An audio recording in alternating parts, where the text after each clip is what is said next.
বিগত 90 দিন যাবৎ আমাদের অগ্রণী ব্যাংকের সার্ভিস পয়েন্টগুলো কোনো রকমের পূর্ব নোটিশ ব্যতীতই সেবা বন্ধ করে দেওয়া হয়। বারবার কর্তৃপক্ষের সাথে যোগাযোগ করা হলে বিভিন্ন তালবাহানা করে আমাদের সার্ভিস পয়েন্টগুলো আজ অবধি বন্ধ রেখেছে। তাই আমরা মাননীয় প্রধান উপদেষ্টার ইয়েতে আমরা উদ্যোক্তা হয়েছিলাম। সেই উদ্যোক্তা হয়ে আজ আমরা রাস্তায় নামতে বাধ্য হয়েছি।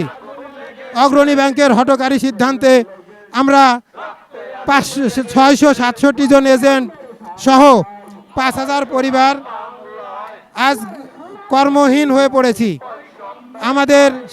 আমাদের দাবি অতি আমাদের সেবা পয়েন্টগুলো চালু করে দেওয়া হোক। আমাদের একটা দাবি, আমাদের এজেন্ট পয়েন্টগুলো চালু করে দেওয়া হোক। আপনারা এই বিষয়ে কর্তৃপক্ষের কাছে গিয়েছেন বা কর্তৃপক্ষকে জানিয়েছেন? বারবার আমরা কর্তৃপক্ষের কাছে গিয়েছি এবং ওনাদের পক্ষ থেকে জবাব ছিল আমাদের নিজস্ব তত্ত্বাবধানে আমরা এজেন্ট পয়েন্ট চালু করব, কিন্তু কবে নাগাদ করবে এরকম কোনো প্রজ্ঞাপন আমাদের দিচ্ছে না। আমাদের শুধু দিনের পর দিন কালক্ষেপণ করে আমাদের পয়েন্টগুলো বন্ধ রাখছে।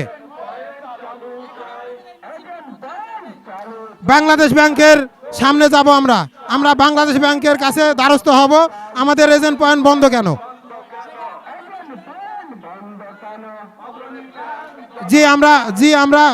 আমরা অগ্রণী ব্যাংকের ঊর্ধ্বতন কর্মকর্তা এবং বাংলাদেশ ব্যাংকের ঊর্ধ্বতন কর্মকর্তাদের আমরা অবহিত করেছি।